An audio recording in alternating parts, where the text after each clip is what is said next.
All, welcome to లక్ష్య చంద్రిత channel. క్యాప్సికమ్తో మనం చాలా వెరైటీస్ చేసుకోవచ్చు. క్యాప్సికమ్ మసాలా కర్రీ రెసిపీ చూసేద్దాము. ముందుగా క్యాప్సికమ్ని నీట్గా వాష్ చేసుకొని సగానికి కట్ చేసి లోపల ఉన్న సీడ్స్ అన్నీ తీసేసి నీట్గా వాష్ చేసుకొని పక్కన పెట్టుకోవాలి.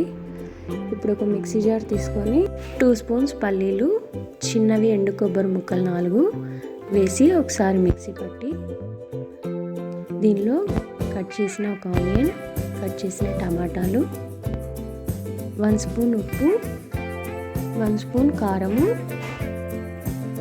1/2 స్పూన్ ధనియాల పొడి, 1/2 స్పూన్ జీలకర్ర పొడి వేసుకొని మెత్తగా మిక్సీ పట్టి పక్కన పెట్టుకోవాలి.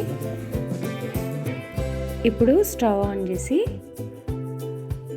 కడాయి పెట్టి దీనిలో 5 నుంచి 6 స్పూన్ల ఆయిల్ యాడ్ చేసుకొని కొంచెం పోపు దినుసులు, కొంచెం జీలకర్ర, కాస్త కరివేపాకు ఫ్రై అయిన తర్వాత మనం మిక్సీ పట్టిన గ్రేవీ కూడా యాడ్ చేసుకొని బాగా కలిపి ఒక 2 నిమిషాలు మూత పెట్టి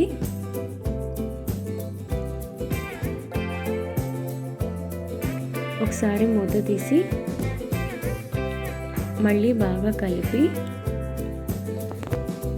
మిక్సీ జార్లో ఒక 1/2 గ్లాస్ వాటర్ యాడ్ చేసుకొని ఆ వాటర్ కూడా ఈ గ్రేవీలో యాడ్ చేసుకోవాలి. ఇప్పుడు ఒక 2 నిమిషాలు మూత పెట్టి ఈ గ్రేవీ బాగా మరుగుతూ ఉన్నప్పుడు ఒకసారి టేస్ట్ చూసి ఉప్పు కారం సరిపోకపోతే యాడ్ చేసుకోవచ్చు. ఇప్పుడు మనం కట్ చేసిన క్యాప్సికమ్ ముక్కలు కూడా యాడ్ చేసుకొని